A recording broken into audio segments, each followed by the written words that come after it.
Welcome to 360 Tamil. இன்னைக்கு இந்த வீடியோல சிஐடி எபிசோட பத்தி தான் நம்ம பார்க்க போறோம். இந்த எபிசோடு தமிழ்ல இருக்கா என்னன்னு எனக்கு தெரியல. மேக்ஸிமம் இருக்க வாய்ப்பு இல்ல. நான் ஹிந்தில பார்த்து தான் இந்த எபிசோட எக்ஸ்பிளைன் பண்ண போறேன். நடுவுல சிஐடியும் போட சொல்லி நீங்க கேட்டீங்க. அதனால தான் சிஐடி போடலான்னு முடிவு எடுத்திருக்கேன். கண்டிப்பா சப்போர்ட் பண்ணுங்க. அப்பதான் தொடர்ச்சியா சிஐடி கிரைம் பேட்ரோல்லாம் போட முடியும். இந்த எபிசோடோட பிளாட்டை சொல்றேன், அதுக்கப்புறம் நம்ம கதைக்குள்ள போலாம். ஒரு தீம் பார்க்ல ஒரு சின்ன பொண்ணோட பேய் நடமாட்டம் இருக்கிறது தெரிய வருது. அதே சமயம் வேற ஒரு இடத்துல ஒரு கொலை நடந்திருக்கு. இது ரெண்டுத்தையும் விசாரிக்கிறதுக்காக தான் சிஐடி களமிறங்குறாங்க. கண்டுபிடிச்சாங்களா இல்லையான்னு சொல்றது தான் இந்த எபிசோட கதையா இருக்கும். எக்ஸ்பிளனேஷனுக்குள்ள போறதுக்கு முன்னாடி வீடியோக்கு ஒரு லைக் போடுங்க. அது மூலியமா இந்த வீடியோ இன்னும் நிறைய பேர்கிட்ட கொண்டு போய் சேர்க்கப்படும். மேற்கொண்டு டைம் வேஸ்ட் பண்ணாம நம்ம நேரடியா எக்ஸ்பிளனேஷனுக்குள்ள போயிடலாம். எபிசோட ஸ்டார்டிங் சீனே ஒரு அம்யூஸ்மெண்ட் பார்க்க நமக்கு காட்டுறாங்க. நிறைய பேர் ஜாலியா இந்த இடத்துல விளையாடிட்டுலாம் இருக்காங்க. நைட்டு நேரம் க்ளோஸ் பண்ணிடுவாங்கல்ல. இப்ப க்ளோசிங் டைம் வந்துருது போல. எல்லாருமே கிளம்புங்கன்ற மாதிரி ஆளுங்களாம் அனுப்பிட்டு இருக்காங்க. எல்லாருமே இங்க இருந்து கிளம்பிடுறாங்க. இங்க எட்டா மேனேஜர் மாதிரி ஒருத்தர் இருப்பாரு. அவர் தான் சுவிட்ச் ஆஃப் பண்றதுல இருந்து எல்லா வேலையும் பண்ணிட்டு இருக்காரு. இப்ப எல்லாத்தையும் முடிச்சுட்டு இங்க இருந்து கிளம்பலாம்னு நினைக்கிறாரு. அப்ப திடீர்னு ஆட்டோமேட்டிக்கா லைட்லாம் எரிய ஆரம்பிக்குது. என்ன மெயின் ஆஃப் பண்ணிட்டுமே, எப்படி லைட் ஆன் ஆகுது அப்படின்ற மாதிரிலாம் இவர் யோசிக்கிறாரு. அதே மாதிரி இங்க இருக்க ஒரு ராட்னம் ஆட்டோமேட்டிக்கா சுத்த ஆரம்பிக்குது. என்ன ராட்னம் சுத்துது அப்படின்ற மாதிரிலாம் இவர் ஷாக் ஆகுறாரு. அந்த இடத்துல ஒரு சின்ன பொண்ணு சிரிக்கிற மாதிரிலாம் இவருக்கு சவுண்டு கேக்குது. இப்பதான் அந்த ராட்னத்தை நல்லா கவனிக்கிறாரு. அந்த ராட்னத்துல ஒரு சின்ன பொண்ணு தான் சுத்திட்டு இருக்கா. இத பாக்குற இந்த மேனேஜர் செம்மையா பயந்துடுறாரு. பேய் தான் இருக்கு போல அப்படின்ற மாதிரி இந்த இடத்தை விட்டு வேகமா ஓடலாம் ஆரம்பிக்கிறாரு. இப்போ ஒரு பெரிய மாளிகை வீட்டை நமக்கு காட்டுறாங்க. இந்த வீட்டுல இருக்க லேடியோட பேரு மாலினி அப்படின்றது. மாலினி அம்மா கிட்ட தான் போன்ல பேசிட்டு இருக்காங்க. இப்ப கதவு கிட்ட வந்து கதவை திறக்கலாம்னு நினைக்கிறாங்க. ஆனா கதவு லாக்ல இருக்கு. என்ன கதவு லாக்ல இருக்கு, ஹஸ்பண்ட் இன்னும் வரல போல அப்படின்ற மாதிரிலாம் இவங்க யோசிக்கிறாங்க. இவங்க கிட்ட ஒரு சாவி இருக்கு. அந்த சாவியை போட்டு இவங்க உள்ள வந்துடுறாங்க. ஹஸ்பண்ட் சம்பந்தப்பட்ட எல்லா பொருளும் வீட்டுல தான் இருக்கு. ஹஸ்பண்ட் மட்டும் எங்க போயிருப்பாரு, வீட்டுக்குள்ளதான் எங்கேயோ இருக்காரு போல அப்படின்ற மாதிரிலாம் யோசிக்கிறாங்க. ஏன்னா பின்வழியா போய் கூட கதவை லாக் பண்ணலாம். அந்த மாதிரி போயிருக்க வாய்ப்பு இருக்குன்ற மாதிரி விஸ்வேஷ் அப்படின்ற மாதிரி கூப்பிடுறாங்க. ஹஸ்பண்ட கூப்பிட்டுக்கிட்டே இவங்க வந்துட்டு இருக்காங்கல்ல. இப்ப பின் கதவை திறந்து வெளியே வந்து பார்த்தவங்க ஷாக் ஆயிடுறாங்க. ஏன்னா விஸ்வேஷ் அந்த இடத்துல கொல்லப்பட்டிருக்காரு. யாரோ கன்னால ஷூட் பண்ணி சாவடிச்ச மாதிரி தான் கிடக்குறாரு. இத பாக்குற மாலினி இருக்காங்கல்ல, பயங்கரமா ஃபீல் பண்ணி அழுகுறாங்க. இப்ப இந்த தகவல் தெரிஞ்சு சிஐடி இந்த இடத்துக்கு வந்துடுறாங்க. யாரோ கன்னை வச்சு ஷூட் பண்ணிருக்காங்க அப்படின்றதெல்லாம் தெரியுது. எங்க இருந்து ஷூட் பண்ணிருக்க வாய்ப்பு இருக்கு அப்படின்ற மாதிரிலாம் இவங்க பார்த்துட்டு இருக்காங்க. மாலினி அம்மாக்கு கால் பண்ணி இந்த தகவலை சொல்லியிருப்பாங்க. அம்மா இந்த இடத்துக்கு வந்து பொண்ணை சமாதானப்படுத்திட்டு இருக்காங்க. விஸ்வேஷ் என்னை விட்டு போயிட்டாமா அப்படின்ற மாதிரிலாம் மாலினி ஃபீல் பண்றாங்க. பக்கத்து வீட்டை சேர்ந்தவங்க சிஐடி வந்திருக்கிறதுனால இந்த இடத்துக்கு வந்துடுறாங்க. மாலினியை பொறுத்த வரைக்கும் ஒரு அண்ணன் இருப்பாரு. அவர் பேரு தீபன் அப்படின்றது. இப்ப தீபனா அவரோட ஒய்ஃபா இந்த இடத்துக்கு வந்துடுறாங்க. தீபன் ஒய்ஃபோட பேரு மீரா அப்படின்றது. இப்ப ரெண்டு பேருமே சேர்ந்த மாதிரி மாலினிக்கு சமாதானம் எல்லாம் சொல்லிட்டு இருக்காங்க. இப்ப சிஐடி என்ன பண்றாங்கன்னு நமக்கு காட்டுறாங்க. ஃபுட் ஸ்டெப்ஸ் போயிட்டு இருக்கிறத கவனிக்கிறாங்க. அதாவது ரத்தத்தை மிதிச்ச மாதிரி தான் அந்த ஃபுட் ஸ்டெப் போயிருக்கு. சின்ன பொண்ணோட ஃபுட் ஸ்டெப் எப்படி இருக்குமோ அந்த மாதிரி தான் இருக்கு. இந்த வீட்டுல சின்ன பொண்ணு யாரோ இருக்காங்க போல அப்படின்ற மாதிரிலாம் யோசிக்கிறாங்க. இப்ப தயாவும் டீமும் சேர்ந்த மாதிரி இந்த மாலினி கிட்ட பேசுறதுக்காக வந்துடுறாங்க. எப்படி இந்த விஷயத்த பாத்தீங்க, கொஞ்சம் தெளிவா சொல்லுங்க அப்படின்ற மாதிரிலாம் தயா கேக்குறாரு. ஆக்சுவலா இவங்க வீட்டுக்குள்ள வந்து தேடினாங்க. அதுக்கப்புறம் தான் ஹஸ்பண்ட பார்த்தாங்கல்ல, அதை பத்திலாம் இவங்களுமே தெளிவா சொல்லிட்டு இருக்காங்க. நீங்க வீட்டுக்குள்ள நுழையும் போது வீட்டை விட்டு யாராவது கிளம்பி போனதை பாத்தீங்களான்ற மாதிரி தயா கேக்குறாரு. நான் அந்த மாதிரிலாம் யாரையும் பார்க்கலன்ற மாதிரி மாலினி சொல்றாங்க. மாலினி ஒவ்வொரு வார்த்தை பேசும் போதும் பயங்கரமா அழுதுட்டு இருக்காங்க. சரி, மாலினி கிட்ட கொஞ்ச நேரம் கழிச்சு பேசிக்கலான்ற மாதிரி தயா நினைக்கிறாரு. இப்ப தயா பக்கத்து வீட்டுல இருக்கவங்க கிட்ட எல்லாம் விசாரிக்கலாம் நினைக்கிறாரு. யாராவது ஒருத்தர் தானே வந்து கொலை பண்ணிருக்கணும், அது யாருன்னு தெரிஞ்சுக்கணும்னு நினைக்கிறாரு. நீங்க யாராவது இந்த வீட்டுக்கு வந்ததை கவனிச்சிங்களா அப்படின்ற மாதிரிலாம் கேட்கிறாரு. ஒரு லேடி இருக்காங்கல்ல, ஒரு டெலிவரி பாய் இந்த இடத்துக்கு வந்ததை நான் கவனிச்சேன்ற மாதிரி சொல்றாங்க. எந்த கொரியர் சர்வீஸ்னு தெரியுமான்ற மாதிரி இவர் கேட்கிறாரு. சார் அதெல்லாம் எனக்கு தெரியாது, ஆனா ரெட் கலர் டிஷர்ட் தான் போட்டிருந்தான். அவன் பேர் அசோக் போல சார், ஏன்னா பின்னாடி அசோக்னு பிரிண்ட் செய்யப்பட்டிருந்தது, அதை தான் நான் கவனிச்சேன் அப்படின்ற மாதிரி சொல்றாங்க. சோ அந்த அசோக் கூட இந்த வேலையை பண்ணிருக்க வாய்ப்பு இருக்குல்ல, அவனை கூப்பிட்டு விசாரிக்கணும்ன்ற மாதிரிலாம் இவங்க யோசிக்கிறாங்க. இதை தாண்டி இந்த வீட்டுல சின்ன பொண்ணுங்க யாராவது இருக்காங்களான்னு தயா கேட்கிறாரு. இங்க இருக்க மக்கள் இருக்காங்கல்ல, இந்த வீட்டுல ஒரு சின்ன பொண்ணு இருந்தா, ஆனா அந்த சின்ன பொண்ணு இப்ப மிஸ்ஸிங்னு நினைக்கிறோம் அப்படின்ற மாதிரிலாம் சொல்லிட்டாங்க. அவ பேரு பூஜா அப்படின்ற மாதிரிலாம் சொல்லிட்டு இருக்காங்க. பூஜா யாரு என்னன்ற மாதிரிலாம் இந்த நெய்பர் கிட்ட கேக்குறாங்க. ஆக்சுவலா விஸ்வேஷ்க்கு ஒரு அண்ணன் இருந்தாரு. அண்ணனோட பொண்ணு தான் பூஜான்ற மாதிரி சொல்லிட்டாங்க. இப்ப இவங்க எல்லாருமே பேசிட்டு இருக்க ஃபேமிலி கிட்ட வந்துடுறாங்க. பூஜான்னு இந்த வீட்டுல ஒரு சின்ன பொண்ணு இருந்தாலுமே அந்த சின்ன பொண்ணு எங்கன்ற மாதிரிலாம் கேக்குறாரு. இப்ப மேற்கொண்டு மாலினி அழ ஆரம்பிக்கிறாங்க. இப்ப பூஜாவை பத்தி சொல்ல ஆரம்பிக்கிறாங்க. ஆக்சுவலா விஸ்வேஷ்க்கு அண்ணன் இருந்தாரு பாத்தீங்களா, அண்ணனும் அண்ணியும் ஆக்சிடென்ட்ல இறந்து போயிருப்பாங்க. அவங்க பொண்ணு தான் விஸ்வேஷம் இவங்களும் சேர்ந்த மாதிரி பாத்துப்பாங்க. அவ பேர் தான் பூஜா அப்படின்றது. ஆனா பூஜாவை தீம் பார்க்குக்கு நாங்க கடைசியா கூட்டு போனோம். அந்த இடத்துல எங்கேயோ மிஸ் ஆயிட்டா. நாங்களும் எவ்வளவோ தேடி பார்த்தோம், கடைசி வரைக்கும் கண்டுபிடிக்க முடியல. போலீஸ் கிட்ட எல்லாம் கூட கம்ப்ளைண்ட் தந்திருந்தோம் அப்படின்ற மாதிரிலாம் சொல்லிட்டாங்க. பூஜா முதல்ல காணாம போனா அவளுக்கு என்னாச்சுன்னு தெரியல. இப்ப என்னோட ஹஸ்பண்ட் கொல்லப்பட்டிருக்காரு, எனக்கு ரொம்ப கஷ்டமா இருக்குன்ற மாதிரிலாம் பயங்கரமா ஃபீல் பண்ணிட்டு இருக்காங்க. என்னோட பூஜாவை மட்டும் சீக்கிரமா கண்டுபிடிச்சு தந்துருங்கன்ற மாதிரிலாம் மாலினி சொல்றாங்க. தயாவும் சரின்ற மாதிரிலாம் ஏத்துக்கிறாரு. கொரியர் பையன் நீங்க பாத்தீங்களான்ற மாதிரி கேக்குறாரு. நான் பாக்கலன்ற மாதிரி இவங்க சொல்லிட்டு இருக்காங்க. விஸ்வேஷ் கொல்லப்பட்டிருக்காருல, விஸ்வேஷ்க்கு பிசினஸ்ல எதிரிங்கன்னு யாராவது இருக்காங்களா அப்படின்ற மாதிரி கேக்குறாரு. என் ஹஸ்பண்டுக்கு எதிரிங்கன்னு யாருமே கிடையாது, எல்லார்கிட்டயும் ரொம்ப சாஃப்டா தான் பேசுவாரு, அவரை போய் யாரு கொலை பண்ணாங்கன்னு தெரியலன்ற மாதிரிலாம் சொல்றாங்க. விஸ்வேஷ அண்ணனுக்கு எதிரிங்கன்னு யாராவது இருக்காங்களா அப்படின்ற மாதிரி கேக்குறாரு. அதெல்லாம் எனக்கு தெரியலன்ற மாதிரி இவங்க சொல்லிட்டு இருக்காங்க. இவர் கேள்வி மேல கேள்வி கேட்டுட்டு இருக்காருல, அதனால அண்ணனும் ஸ்டாப் பண்ணிடுறாரு. சரி, என் தங்கச்சி ரொம்ப டயர்டா இருக்கா, நீங்க எந்த கேள்வினாலும் அப்புறமா கேளுங்கன்னு சொல்றாரு. தயாவும் சரின்ற மாதிரி ஏத்துக்கிறாரு.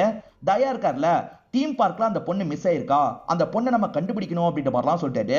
தீம் பார்க்ல மேனேஜர் ஒரு பொண்ணோட பேயை பார்த்து பயந்தார்ல, அந்த பொண்ணு தான் பூஜாவா இருப்பாங்க. அவங்க இறந்துதான் பேயா சுத்திட்டு இருக்காங்களா என்னன்னு தெரியல. தீம் பார்க்குக்கு ஒரு டீம் அனுப்பி விசாரிக்கணும் அப்படின்ற மாதிரி தயாவும் இந்த இடத்துல யோசிக்கிறாரு. அப்படியே கட் பண்ணி தீம் பார்க்க நமக்கு காட்டுறாங்க. மேனேஜர் வேலையெல்லாம் பார்த்துட்டு இருக்காரு. அப்பதான் அபிஷேக்கும் டீமும் இந்த இடத்துக்கு வந்துடுறாங்க. மேனேஜர் கிட்ட விசாரிச்சா கரெக்டா இருக்கும்னு நினைக்கிறாங்க. இங்க கடைசியா ஒரு பொண்ணு மிஸ் ஆயிருக்கா, இந்த பொண்ணை நீங்க பாத்திருக்கீங்களா அப்படின்ற மாதிரி போட்டோவெல்லாம் காட்டுறாரு. பூஜா போட்டோவை பார்த்து இந்த மேனேஜர் பயங்கரமா ஷாக் ஆயிடுறாரு. சரி, இந்த பொண்ணு மிஸ் ஆகல சார், இந்த பொண்ணு இறந்து போயிருக்கா அப்படின்ற மாதிரிலாம் சொல்றாரு. இறந்து போயிருக்காளா, எதை வச்சு சொல்றீங்கன்ற மாதிரிலாம் அபிஷேக் கேக்குறாரு. சரி, இந்த பொண்ணு பேயா இந்த இடத்துல சுத்திட்டு இருக்கா, நான் பாத்திருக்கேன், 2-3 வாட்டி பாத்திருக்கேன்ற மாதிரி சொல்றாரு. சிஐடி டீம்ல பங்கஜ் பேய்னா பயப்படுவார்ல, இதை கேட்டு பயப்படுறாரு. இப்ப அபிஷேக்கும் டீட்டெயிலா சொல்லுங்கன்ற மாதிரி கேக்குறாரு. ஸ்டார்டிங் நமக்கு ஒரு விஷயத்த காமிச்சாங்கல்ல, அதை பத்திலாம் மேனேஜர் சொல்லிட்டாரு. நான் இப்படிதான் பார்த்தேன்ற மாதிரிலாம் சொல்லிட்டாரு. என்னதான் மேனேஜர் பார்த்ததை சொன்னாலும் இவர் நம்ப மாட்டாரு. இதுக்கெல்லாம் வாய்ப்பே கிடையாது, பேய் பிசாஸ் எல்லாம் கிடையவே கிடையாது.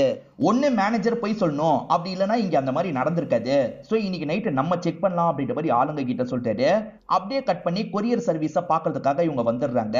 ஆக்சுவலா அசோக்னு ஒரு பையன் கொரியர் தந்திருக்கான்ல, அதை பத்தி விசாரிக்கிறதுக்காக தான் வந்திருக்காங்க. இந்த ஏரியாவை கவர் பண்ற பையனோட பேர் என்னன்னு கேட்கும் போது அசோக்னு தெரிய வருது. ஆனா அவர் 2 நாளா வேலைக்கே வரலன்ற மாதிரி அவர் சொல்லிட்டாரு. பரவாயில்ல, நீங்க அந்த அசோக்க கால் பண்ணி வர வைங்கன்ற மாதிரி தயா சொல்லிட்டாரு.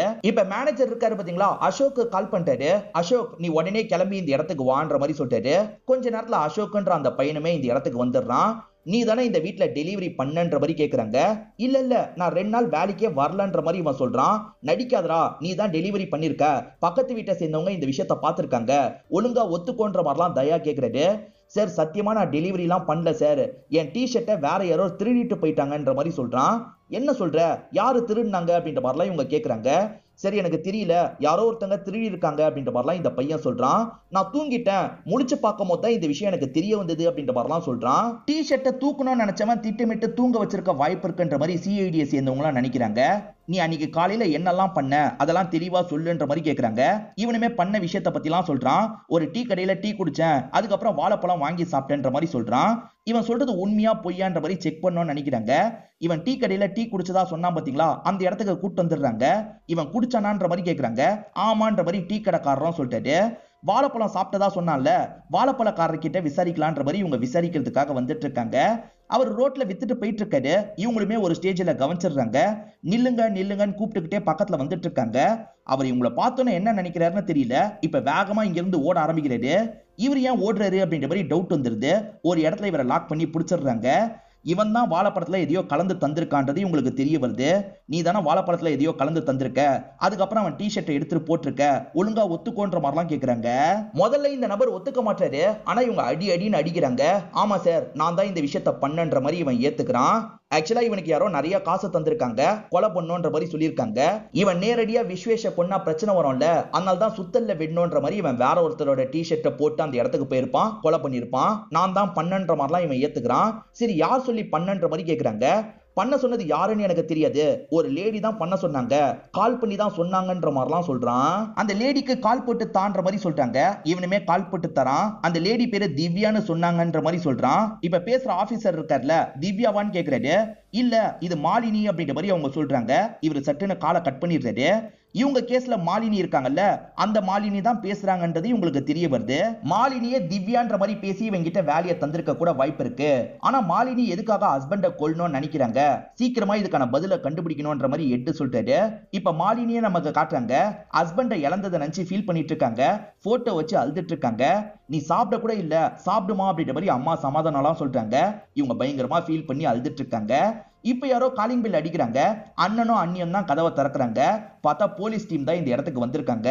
வந்தவங்க இருக்காங்கல்ல, தங்கச்சியை கூப்பிடுங்கன்ற மாதிரிலாம் சொல்றாங்க. விஸ்வேஷ்க்கு எதிரிங்களே இல்லைன்னு சொன்னீங்க, நீங்க தான் எதிரியா இருப்பீங்க போலியே, நீங்க தானே கொல்றதுக்கு ஆளை செட் பண்ணீங்கன்ற மாதிரி கேட்கிறாரு. நானா அப்படின்ற மாதிரிலாம் அவங்க ஷாக் ஆயிட்டு இருக்காங்க.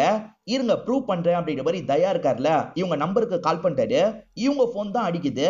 சார் என் போன் தான், ஆனா நான் யார்கிட்டயும் கொல்ல சொல்லு அப்படின்ற மாதிரிலாம் மாலினி சொல்லிட்டாங்க. நீங்க எது சொல்றதா இருந்தாலும் எங்களோட இடத்துக்கு வந்து சொல்லுங்க வாங்கன்ற மாதிரிலாம் ஆளுங்க இழுத்துட்டு போறாங்க. அபிஷேக் நைட்டு நேரம் செக் பண்ணி பார்க்கணும்னு நினைச்சாரு பாத்தீங்களா. இப்ப ஆளாளுக்கு ஒவ்வொரு பக்கம் ஒளிஞ்சிட்டு இருக்காங்க. பங்கஜ் தான் ரொம்ப பயந்துட்டு இருக்கான். அபிஷேக் இருக்காரு பாத்தீங்களா, உண்மையிலேயே பேய் வந்து உன்னை பிடிக்க போகுது அப்படின்ற மாதிரிலாம் அவனை கிண்டல் பண்ணி விளையாடிட்டு இருக்காரு. இப்பதான் லைட்லாம் ஒவ்வொன்னா எரிய ஆரம்பிக்குது. என்ன ஆட்டோமேட்டிக்கா எரியுதுன்ற மாதிரி எல்லாருமே ஷாக் ஆகுறாங்க. அதே சமயம் ராட்னம் ஆட்டோமேட்டிக்கா ஓடலாம் ஆரம்பிக்குது. இது எப்படா பாசிபிள் அப்படின்ற மாதிரி அபிஷேக் ஷாக் ஆகுறாரு. எல்லாத்தையும் ஆன் பண்ற அந்த சுவிட்ச் பாக்ஸ் கிட்ட வராரு. எல்லாம் ஆஃப்ல இருக்கும் போதே எல்லாமே ஓடிட்டு இருக்கு. இது எப்படா பாசிபிள் அப்படின்ற மாதிரி இந்த டீமை சேர்ந்தவங்களே கொஞ்சம் மிரண்டு போயிடுறாங்க. இதுக்கு அல்டர்னேட்டா வேற ஒரு கனெக்ஷனை யாரோ ரெடி பண்ணிருக்காங்க, அங்க இருந்து தான் இந்த வேலையை பண்றாங்கன்ற மாதிரிலாம் அபிஷேக் சொல்றாரு. ஆளுங்களை கூப்பிட்டு கிளம்புறாரு. இப்ப ராட்னத்துல அந்த சின்ன பொண்ணு பூஜா சுத்திட்டு இருக்க மாதிரி நமக்கு மட்டும் காட்டுறாங்க. அந்த பழக்கடைக்காரனை பொறுத்த வரைக்கும் பண கஷ்டத்துல இருந்திருக்கான். அது எப்படியும் நீங்க தெரிஞ்சிருக்கீங்க. நேரடியா பேசாம போன் மூலியமா பேசி இந்த வேலையை தந்திருக்கீங்க, ஒத்துக்கோங்க அப்படின்ற மாதிரிலாம் சீஃப் சொல்றாரு. சார் சத்தியமா நான் இந்த விஷயத்த பண்ணல. என் ஹஸ்பண்டை நானே எப்படி கொல்லுவேன்? என் ஹஸ்பண்ட் எனக்கு ரொம்ப பிடிக்கும். எங்களுக்குள்ள எந்த ஒரு பிரச்சனையும் இல்லைன்ற மாதிரிலாம் சொல்லிட்டு இருக்காங்க. அந்த பழக்கடைக்காரனுக்கு இந்த டைம் தான் கால் போயிருக்கு. இந்த டைமும் உங்க போன் உங்ககிட்ட தானே இருந்தது, உங்ககிட்ட இல்லைன்னா யார்கிட்ட இருந்தது அப்படின்ற மாதிரிலாம் இந்த எட்டு கேட்கறாரு. இவங்களுமே யோசிச்சு பாக்குறாங்க. யோசிச்சு பார்த்தவங்களோட முகம் மாறி, நான் அண்ணன் வீட்டுல தான் இருந்தேன், அண்ணி தான் ஒருவேளை இந்த விஷயத்த பண்ணிருக்க வாய்ப்பு இருக்கு போல அப்படின்ற மாதிரிலாம் இவங்களுமே சொல்ல ஆரம்பிக்கிறாங்க. இப்ப எல்லாருமே சேர்ந்த மாதிரி சலோன்ஸ்கியை பாக்குறதுக்காக வந்துடுறாங்க. ஆக்சுவலா ராட்னோ லைட்லாம் ஆட்டோமேட்டிக்கா ஆன் ஆச்சு பாத்தீங்களா, வேற எங்கேயாவது இருந்து கண்ட்ரோல் பண்ண முடியுமான்ற மாதிரி தான் கேக்குறாங்க.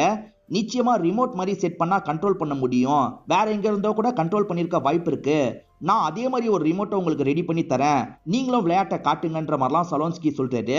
சரி, இந்த விஷயத்த பண்றவனா பயன்படுத்தி நம்ம பிடிக்கலான்ற மாதிரிலாம் யோசிக்கிறாங்க. ரெடி பண்ணி தாங்கன்ற மாதிரி சலோன்ஸ்கி கிட்ட சொல்றாங்க. இன்னும் பொண்ணு வரல, இதை நினைச்சு அம்மா பயங்கரமா ஃபீல் பண்ணிட்டு இருக்காங்க. தீபன் தான் அம்மாக்கு சமாதானம்லாம் சொல்றாரு. அப்பதான் மாலினி இந்த இடத்துக்கு வந்துடுறாங்க. பொண்ணு வந்துட்டான்னு தெரிஞ்சோன்னா அம்மா இந்த இடத்துல சந்தோஷப்பட்டுட்டு இருக்காங்க. இப்பயாவது புரிஞ்சுக்கோங்க, என் பொண்ணு எதுவுமே பண்ணல அப்படின்ற மாதிரிலாம் அம்மா சொல்றாங்க. உங்க பொண்ணு பண்ணல, உங்க மருமக தான் பண்ணிருக்கான்ற மாதிரி சொல்றாரு. எது என்னோட ஒய்ஃபா, என்ன சொல்றீங்க அப்படின்ற மாதிரிலாம் தீபன் இந்த இடத்துல ஷாக் ஆயிட்டு இருக்காரு. மாலினி இருக்காங்கல்ல, அந்த டைம் மீரா தான் கால் பண்ணிருக்க வாய்ப்பு இருக்குன்னு சொல்லியிருப்பாங்க. அதை வச்சுதான் இவங்க எல்லாம் இந்த இடத்துக்கு வந்திருக்காங்க. இப்போதைக்கு மீரா வீட்டுல இல்ல, கால் பண்ணி பாருங்கன்ற மாதிரி சொல்லிட்டாங்க. தீபனும் மீராக்கு கால் பண்ணிட்டாரு. போனை அட்டன் பண்றாங்க, ஆனா காலை உடனே கட் பண்ணிடுறாங்க.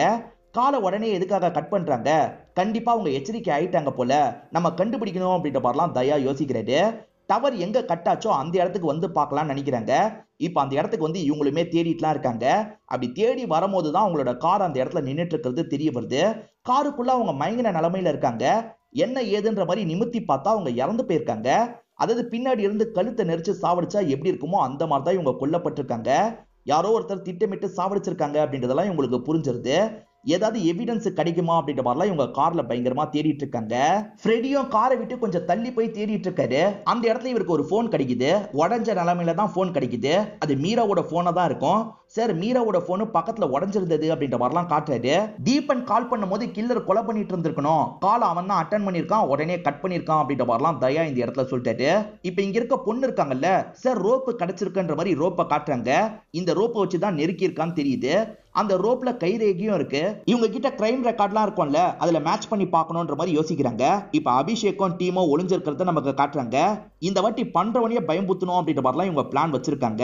நைட்டு நேரம் இவங்க அமைதியா இருக்காங்க. அப்பதான் ஒருத்தர் அந்த வழியா வந்துட்டு இருக்காரு. அவர் தான் இந்த விஷயத்த பண்றாரு போல அப்படின்ற மாதிரிலாம் இவங்க யோசிக்கிறாங்க. இவங்க கிட்ட இருக்க ரிமோட்டை வச்சு இவங்க கண்ட்ரோல் பண்ண ஆரம்பிக்கிறாங்க. இப்ப லைட் ஆட்டோமேட்டிக்கா ஆன் ஆகுது. அதே சமயம் ராட்னம் ஓட ஆரம்பிக்குது.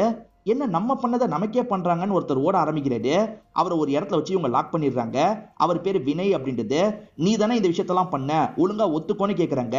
ஆமா சார், நான் தான் பண்ணன்ற மாதிரி இவர் ஏத்துக்கிறாரு. இங்க வான்ற மாதிரி பூஜாவை கூப்பிடுறாரு. இப்ப பூஜான்ற அந்த பொண்ணு இருக்காங்கல்ல, ஓடி வந்து இந்த நபரை கட்டி பிடிக்கிறாங்க. அந்த சின்ன பொண்ணு இந்த நபரை ரொம்ப நம்புறாங்கன்றது சிஐடி டீமுக்கு தெரிஞ்சிருது.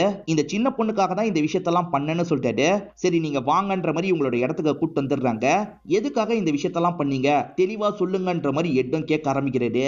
இந்த வினய் இருக்கார்ல, அந்த தீம் பார்க்ல ஆபரேட்டரா வேலை பார்த்துட்டு இருப்பாரு. நைட்டு நேரம் ஒரு பொண்ணு ஒளிஞ்சிருக்கிறத கவனிச்சிருப்பாரு. யாருமா நீ, உன் வீட்டுல கொண்டு போய் விடுறன்ற மாதிரி சொல்லியிருப்பாரு. ஆனா இந்த சின்ன பொண்ணு இருக்காங்கல்ல, என் வீட்டுல என்ன கொன்றுவாங்கன்ற மாதிரிலாம் பயந்துருப்பாங்க. இந்த பூஜாவோட பேரண்ட்ஸ் உண்மையிலேயே ஆக்சிடென்ட்ல தான் இறந்து போயிருப்பாங்க. பூஜாவை விஸ்வேஷ் வளர்க்க ஆரம்பிச்சிருப்பாரு. பூஜா பேர்ல தான் நிறைய சொத்து இருக்கும். விஸ்வேஷும் ஒய்ஃபும் சேர்ந்த மாதிரி அந்த சொத்தெல்லாம் நம்ம அடையணும்ன்ற மாதிரி யோசிச்சிருப்பாங்க. இந்த பொண்ணு செத்தா கூட பரவாயில்லன்ற மாதிரி அடிக்கடி டிஸ்கஸ்லாம் பண்ணிருப்பாங்க. அதெல்லாம் கேட்டுதான் இந்த பொண்ணு ரொம்ப பயந்துருப்பா.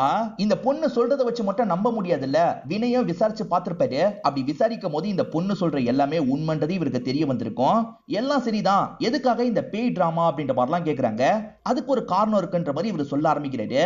இந்த பொண்ணு எங்க இருந்தாலும் கண்டுபிடிச்சு அவங்க கொல்ல கூட வாய்ப்பு இருக்குல்ல, இந்த பொண்ணு இறந்து போயிட்டான்ற மாதிரி நம்ப வைக்கணும், அதுக்காக பேய் டிராமாவை கிரியேட் பண்ணுன்ற மாதிரி தான் கிரியேட் பண்ண.